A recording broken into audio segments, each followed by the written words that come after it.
Assalamualaikum warahmatullahi wabarakatuh. Di video kali ini, saya akan memberikan materi pembelajaran tentang pola makan sehat.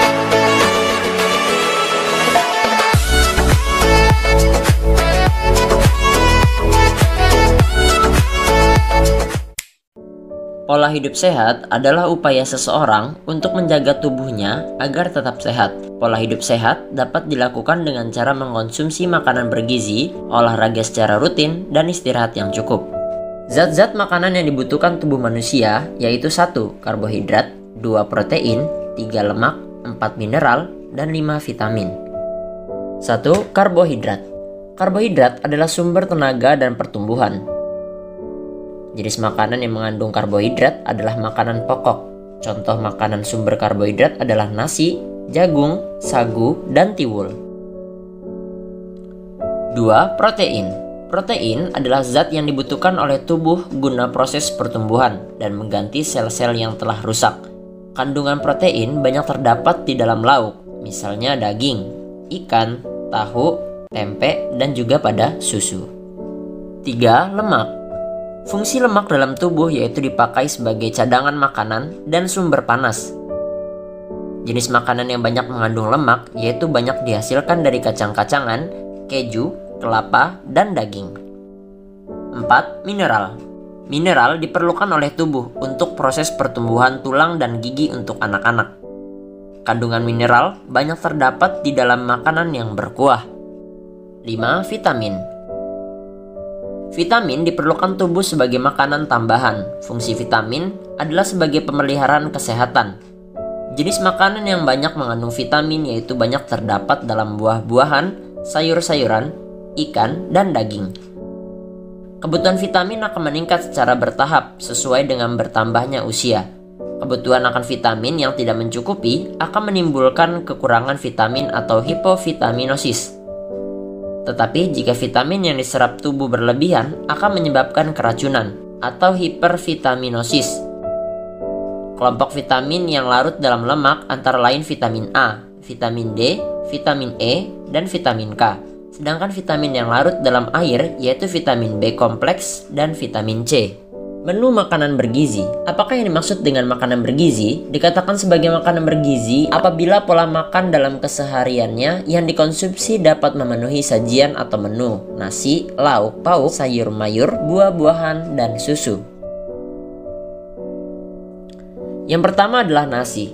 Nasi merupakan salah satu sumber utama karbohidrat atau hidrat arang. Selain pada nasi, karbohidrat bisa juga terdapat di sumber makanan yang lainnya, misalnya pada jagung, gandum, kentang, ubi, singkong, dan lain sebagainya. Karbohidrat adalah sumber kalori utama untuk tubuh manusia. Karbohidrat dalam tubuh kita berfungsi sebagai sumber energi dan tenaga cadangan. Tidak seluruh wilayah Indonesia penduduknya mengonsumsi nasi. Oleh sebab itu, setiap daerah mempunyai porsi makan yang berbeda-beda. Sebagai contoh, takaran makan nasi akan berbeda jika dibandingkan dengan takaran makan jagung, gandum, atau singkong. Tetapi, dari seluruh jenis makanan itu banyak mengandung karbohidrat. Untuk karbohidrat terdiri atas karbon, hidrogen, dan oksigen. Sebagian besar kebutuhan kalori dalam tubuh kita berasal dari karbohidrat. Oleh sebab itu, nasi merupakan makanan utama untuk sebagian besar masyarakat bangsa Indonesia. 2. Lauk pauk. Lauk pauk merupakan salah satu sumber protein yang diperlukan oleh tubuh kita. Sumber protein ada dua macam, yaitu protein hewani dan protein nabati. Protein hewani yaitu protein yang sumbernya berasal dari hewan, misalnya dari daging, telur, dan susu. Sedangkan protein nabati yaitu protein yang sumbernya berasal dari tumbuh-tumbuhan, seperti dari kacang-kacangan. Contoh menu yang berasal dari kacang-kacangan seperti tahu, tempe, dan sebagainya. Adapun fungsi protein dalam tubuh kita adalah membangun sel-sel tubuh, mengganti sel-sel yang telah rusak, membuat air susu, enzim, dan juga hormon, pembentuk protein darah, dan pemberi kalori. Yang ketiga adalah sayur mayur. Sayur mayur adalah salah satu sumber mineral yang diperlukan oleh tubuh kita. Mineral disebut juga garam-garam mineral. Mineral atau garam-garam mineral terdiri dari zat kapur, fosfor, zat besi, garam yodium, garam fluor, garam natrium, garam klor, dan juga garam kalium. Jika kita mengkonsumsi banyak sayuran yang banyak mengandung zat kapur, maka tubuh kita akan menjadi kuat. Ada dua jenis sumber yang banyak mengandung zat kapur, yaitu yang berasal dari hewan dan tumbuhan. Zat kapur yang bersumber dari hewan misalnya kuning telur dan ikan. Sedangkan yang bersumber dari tumbuhan yaitu daun pepaya, bayam, sawi, melinjo, dan kangkung.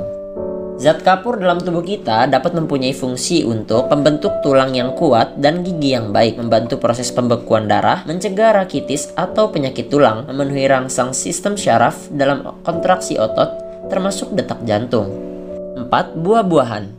Buah-buahan adalah salah satu sumber vitamin. Vitamin tidak bisa diproduksi dalam tubuh kita dalam jumlah yang cukup.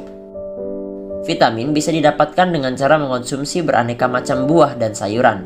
Vitamin A dapat berasal dari buah pisang, pepaya, wortel, dan tomat.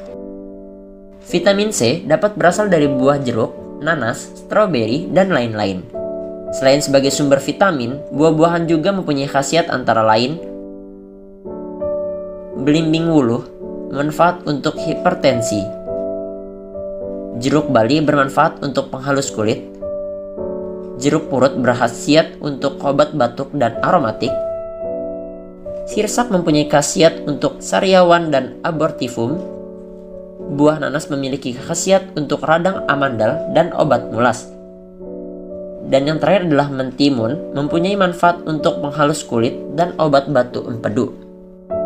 Dan yang terakhir adalah susu. Dalam pola makanan yang bergizi, susu adalah sebagai pelengkapnya. Mengapa demikian? Sebab susu adalah salah satu sumber vitamin, lemak, dan juga mineral. Keseimbangan pola makan sehat. Manusia hidup tidak saja memerlukan makanan, namun juga butuh minuman dan cairan yang lainnya.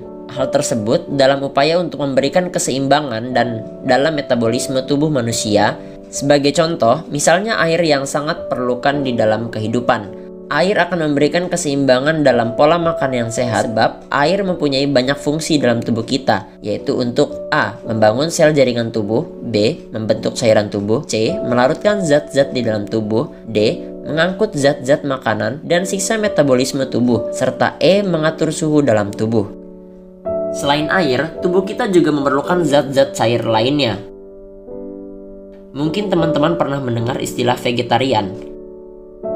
Pengertian vegetarian yaitu orang yang tidak makan daging, namun mengkonsumsi banyak buah, sayuran, dan hasil tumbuhan yang lain.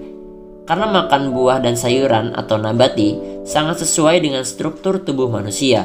Buah dan sayuran akan mampu meningkatkan daya tahan tubuh manusia untuk memberi keseimbangan pada pola makan yang sehat. Dalam kesehariannya, buah dan sayuran sangat dibutuhkan manusia. Buah dan sayuran tersebut banyak mengandung beraneka macam vitamin, mineral, dan air. Supaya zat-zat yang terkandung dalam buah dan sayuran itu tidak terbuang dengan sia-sia, maka sebaiknya memperhatikan cara mengkonsumsinya. Sebagai contoh, buah dan sayuran itu sebelum dikonsumsi harus dicuci atau dimasak terlebih dahulu. Satu hal yang perlu diperhatikan dalam menjaga keseimbangan pola makan yang baik adalah kita harus makan dengan teratur. Dikatakan makan yang teratur apabila dilakukan secara rutin, yaitu makan pagi, makan siang, dan makan malam. Makan di pagi hari lebih utama, sebab bisa meningkatkan konsentrasi dan prestasi baik dalam mengajar maupun bekerja. Terima kasih sudah menonton video ini sampai dengan selesai. Semoga bermanfaat ya guys.